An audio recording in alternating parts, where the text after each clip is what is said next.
Hey y'all, the topic today is going to be how to build an NMEA 2000 or NMEA2K bus. So the key to a NMEA 2000 bus is the T. All buses are built off of these T's. You see up here on the top of the T, we have the backbone. It has a male side and a female side. We always connect T's along the backbone. The backbone will be the bus. On the bottom, we see we have a female connector. Devices always come off a cable from the bottom, which is called a drop. For many people, the path to starting your project will be to buy a starter kit. A starter kit will include a T with a power tap, the red one we see here. They can be any color. This kit just chose to make it red. 2 additional T's, 1 for each user, so at a minimum you'll have 2 or more users. And then it'll come with a pair of terminating caps. One has a female end, the other has a male end.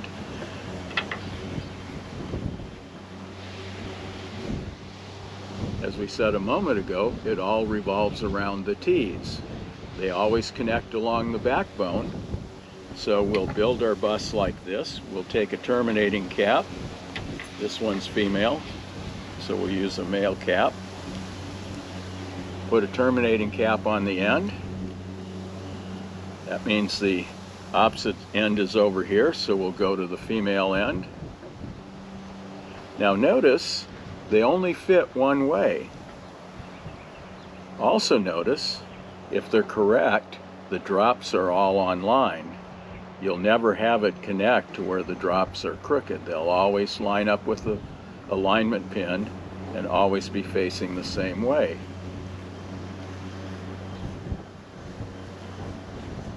So now we've put our first user on here, terminated this end with a terminating cap.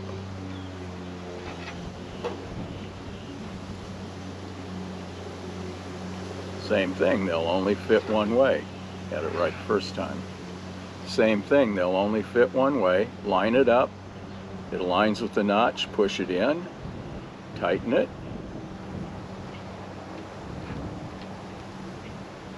And you'll know you did it correct because all the drops are pointing down. The T, the backbone, is the bus.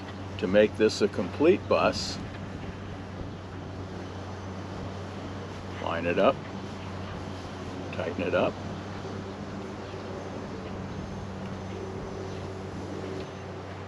Now we have a minimum NMEA2K bus. We have power, we have 2 users, all connected along the backbone and terminated. In my case, I'm using a 12-volt system, so this power tap will be connected via a fuse, inline fuse, to a 12-volt power source. The next part of the system is the drop cable. The bottom of the T is always female, so you take the male end, line it up,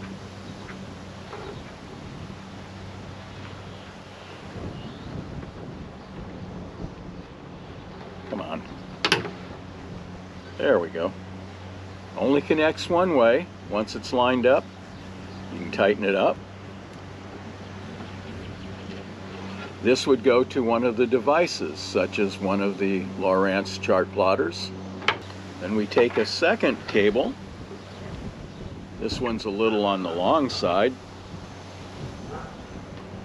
Get the right end of it. Then we take a second cable, line it up.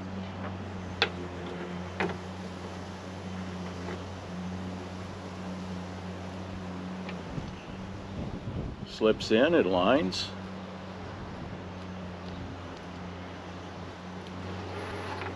Now we have a minimum NMEA2K bus, a drop to one device such as a chart plotter, a drop to power through an inline fuse, and a drop to a second device, another chart plotter, a Lowrance to Motor Guide XI3 cable to control an XI series Motor Guide bow mount trolling motor, to a 0.1 compass to get data from an outside compass and GPS antenna. Any of the users you're going to install on your vessel can be connected together on a data bus through the NMEA2K standard, NMEA2K, and the key is you always have to connect T's to other T's along the backbone. At each end, the extreme end, you have to terminate them. Now, in my example here, I use this really long cable as a drop. There's a limit on how long a drop can be. I don't have it memorized, but if you have a really long drop, you need to look that up online and get the exact limit. I believe this cable is within that limit, but I personally bought this cable to use it for a different purpose. The cables are always the same, male on one end, female on the other. The length is, a drop has a shorter limit than a backbone cable. So we're going to use this as a backbone cable. What's that mean?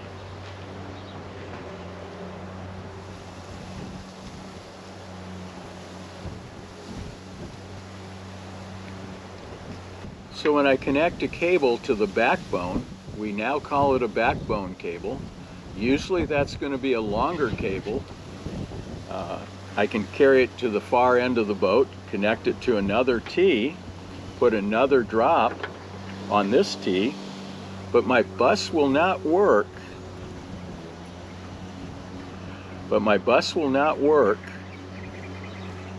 Until I terminate it.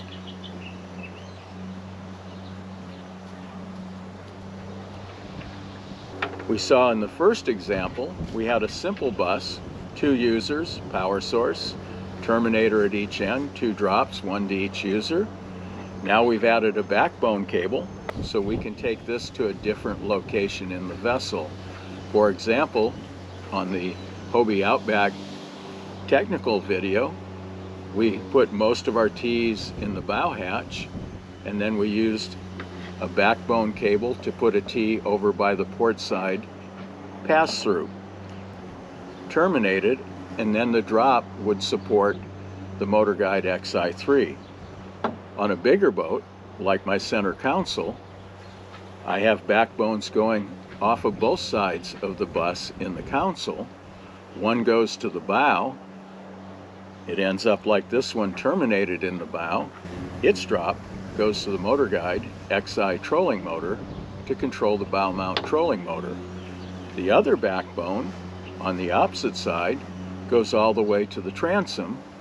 It has a T with the opposite terminator, and its drop goes to a Yamaha interface cable that allows the Yamaha motor to provide engine data to the Lowrance chart plotters. So in summary, our starter kit is a good example of a basic functional NMEA2K bus. We have a T for each device, a power tap T to power the bus. Everybody is connected along the backbone, and we terminate both ends. To make it bigger,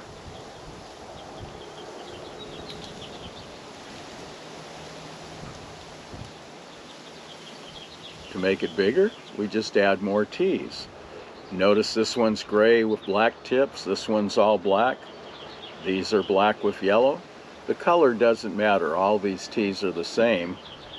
The manufacturer that you bought it from will use different colors. Garmin will have one color, Lowrance will have another. Third-party manufacturers will choose another choice of colors. This one chose red for the power tap. I thought that was a nice idea. It's easy to identify it. So there's a lot of benefits to learning and understanding how NMEA2K works. And we hope this has been useful for you. And if it has, please hit the like button. And if you hit the subscribe button, we'll have more videos relating to kayaks,